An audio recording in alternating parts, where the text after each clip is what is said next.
मंत्री गिरीश महाजनांच्या नावानं नाशिकची स्थायी समितीची बैठक ही गाजलेली आहे। महाजन यांचं नाव पुढे करत लोकप्रतिनिधी हे TDR घोटाळा करत असल्याचा आरोप करण्यात आलाय। यावेळी सभापती मच्छिंद्र सानप आणि किरण गामणे यांच्यामध्ये शाब्दिक चकमक झाल्याचं समोर आलंय। या संपूर्ण प्रकरणाच्या चौकशीसाठी तातडीनं समिती गठीत करत चौकशीचे आदेश सभापतींनी दिले।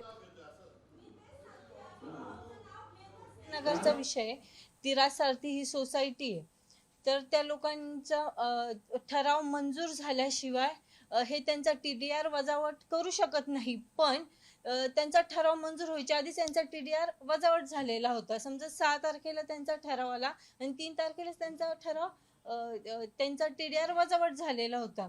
आणि हे जे केलेलं आहे एका आमदार मॅडमच्या जवळच्या व्यक्तीने हा घोटाळा सगळा केलेला आहे। तो TDR संदर्भाचा प्रश्न आहे राजसारथीचा, तो प्रशासकीय काळात झालेला आहे आणि आत्ता जे अधिकारी आहेत ते त्या टायमाला नव्हते। जे अधिकारी आहेत त्या टायमाला हे कोणी अधिकारी नव्हते।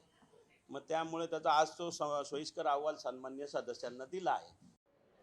साम TV मी नेहमी पाहतो, त्यावर दाखवलेल्या बातम्या रिलेट करतात।